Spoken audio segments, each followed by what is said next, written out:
Assalamualaikum warahmatullahi wabarakatuh.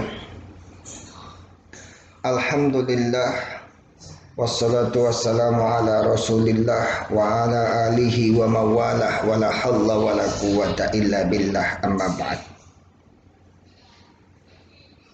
Bapak Ibu, para hadirin wal hadirat dimanapun Anda berada, pada malam hari ini saya akan menyampaikan beberapa hal yang tentu ini berkaitan untuk masyarakat pada umumnya. Semoga apa yang akan saya sampaikan ini ada kemanfaatan untuk kita semua.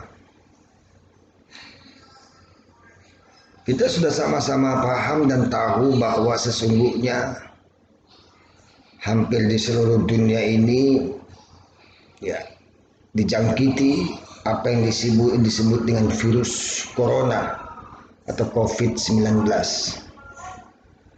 Hampir setiap negara di seluruh dunia mengantisipasi agar virus corona ini tidak menyebar luas, termasuk bangsa kita Indonesia. Kalau kita melihat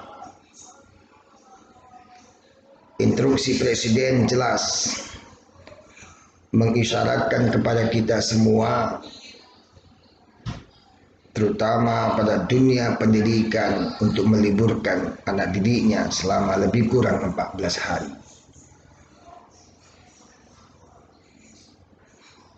Apa yang dilakukan oleh pemerintah pusat sebenarnya bukan satu hal yang tidak beralasan. Karena virus corona itu atau COVID-19 itu penyebarannya sangat cepat sekali.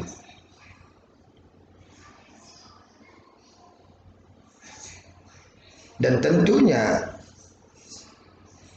instruksi Presiden ini diikuti oleh seluruh kepala-kepala daerah, baik gubernur, wali kota, bupati, dan seterusnya, kepala-kepala dinas dan seterusnya. Pertanyaannya, untuk apa anak diliburkan 14 hari? Kalau anak libur 14 hari, tentu dia merasa senang karena dia libur. Tetapi bahasa yang lebih tepat adalah anak belajar di rumah. Libur dalam pengertian dia tidak masuk di mana dia bersekolah. Lalu kenapa harus libur 14 hari dia belajar di rumah? Itu yang harus dipahamkan. Kalau anak libur belajar di rumah 14 hari, artinya anak berada di rumah untuk mengisolasi dirinya, untuk memutus mata rantai daripada COVID-19 itu sendiri. Tapi kalau sekiranya dalam jangka 14 hari, anggaplah dimulai 16 Maret sampai dengan 29 Maret atau sampai tanggal 30 Maret nanti, anak bermain-main di luar, maka virus COVID-19 itu tidak akan terhenti dan tidak akan terputus mata rantainya. Maka tentu saja percuma saja apa yang diinstruksikan Presiden untuk meliburkan anak sekolah dan belajar di rumah. Maksudnya apa? Maksudnya tidak lain bahwa di situ ada interaksi sosial. Ketika pemerintah berkehendak bahwa bangsa kita Indonesia ini agar dapat terhindar dari virus COVID-19 itu, maka dilakukanlah hal yang demikian itu.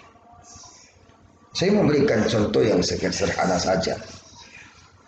Kalau sekiranya besoklah anak mulai libur, dia belajar di rumah, dan dia sudah diberikan tugas oleh masing-masing guru dan lain sebagainya.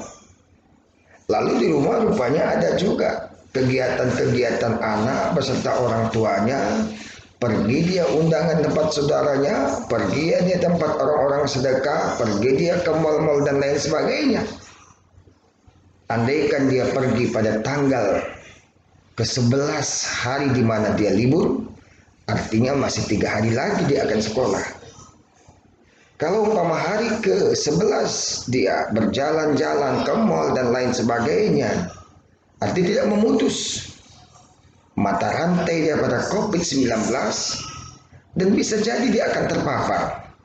Maka di hari 12, 13, 14 maka anak tidak akan kelihatan gejala-gejala itu, tetapi sesungguhnya dia sudah membawa yang namanya COVID-19. Kalau dia sudah membawa COVID-19 yang saya maksudkan tadi, dia terkena karena dia ke sana ke sini, kemana dan kemari. Pada hari 11 dia libur, subhanallah.